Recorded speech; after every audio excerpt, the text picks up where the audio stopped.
Hello everyone and welcome to another video.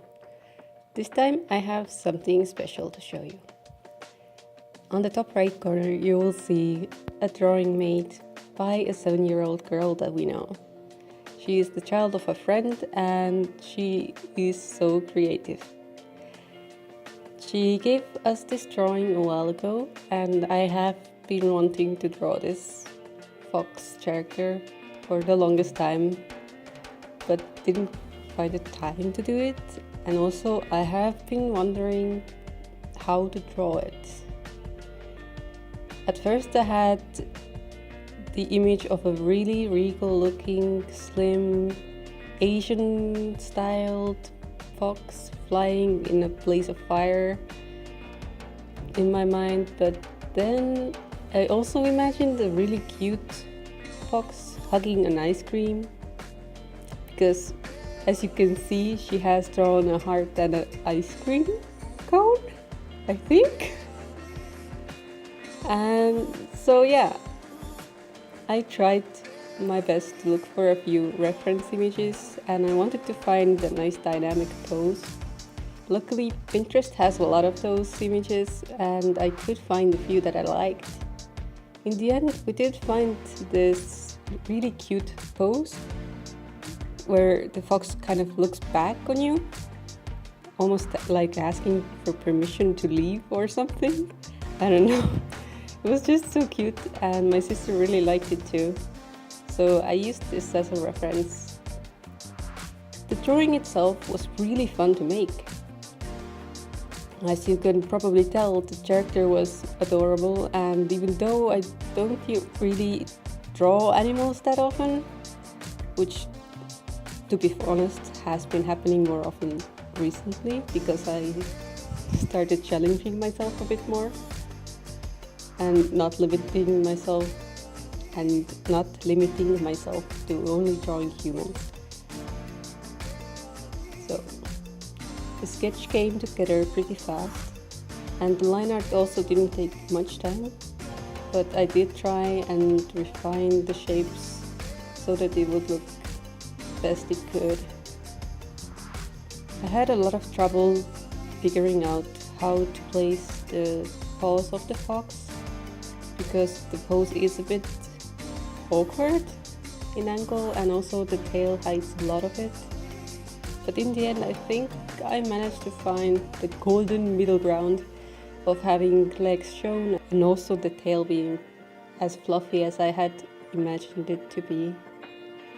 I wanted to follow Margaret's drawing as much as I could, even for the colors.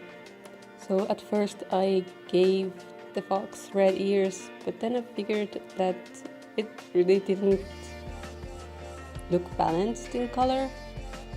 So I ended up changing the ear insides to white to match the end of the tail and the chest fur. It was really challenging to try and figure out the fur shape from where the shoulder of the animal starts and the chest ends. So I will come back to the outlines a bit later. You will see that I will refine the fur tufts a bit. But all in all, I am really happy with how the flat colors turned out. And the fur effect is really cute as well. As always, I tried to use one single color to shade the whole image, and this time I also went with a light purplish tone, which I find is the most suitable for this technique. I love this technique because it is very simple to achieve a uniform look on the image, and also it is very easy to change the color of the elements later on. I could just select any part of the flat colors and change the color to what I want, and the shading will stay the same. Sometimes I can't help but mess around on the drawings. I especially enjoy making the subjects make stupid faces, so 1 or 2 times you will see me making this fox derpier. After I'm done with my first color, of shading, I take a second color that is a bit darker and maybe a bit more blue to make the darker shadows and also give a bit more contrast to the shading. The longest part of the drawing process is always the shadow refining and shaping.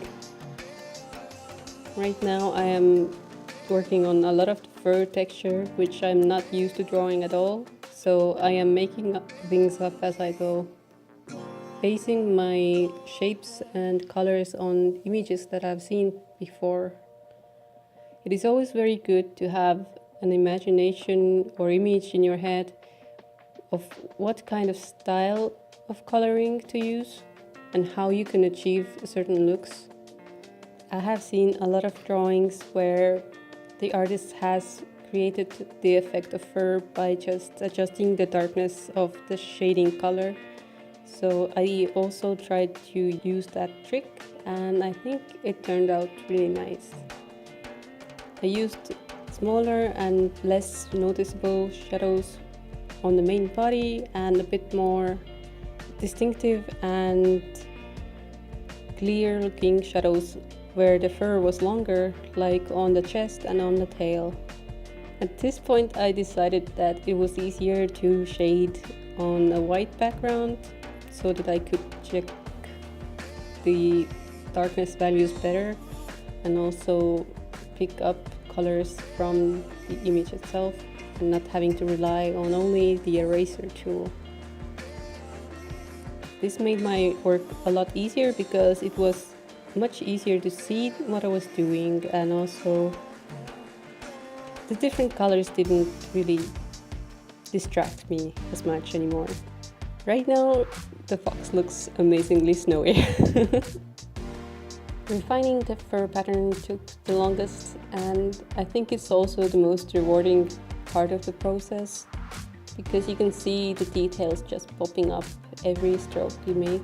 On the tail especially, it was really useful to have that white background so that I could see exactly where I was putting the shadows of the darker tone. On the orange background, it was not as noticeable. It would have been more difficult to find the exact tone of blue to use in the shading if I hadn't used the white background.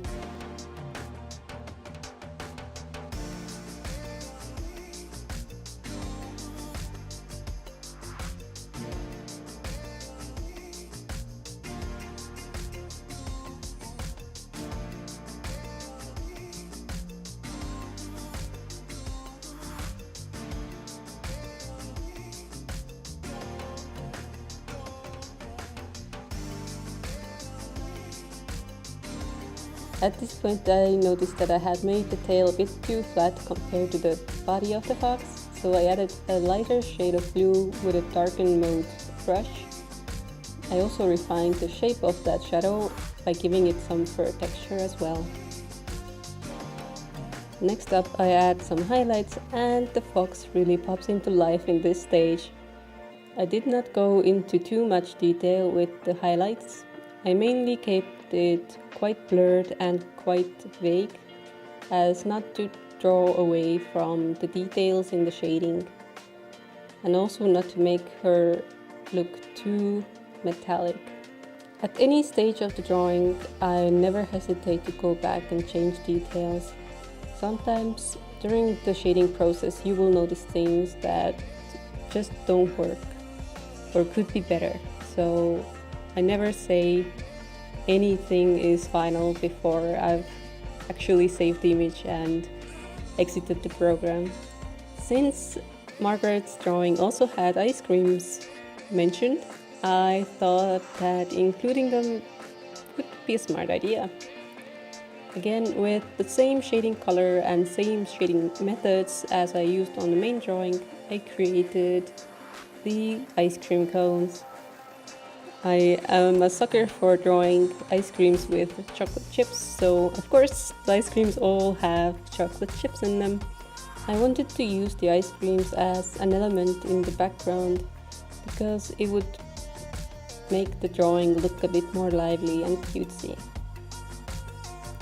Also, I think Margaret will appreciate the addition of the ice cream cones in the background as well.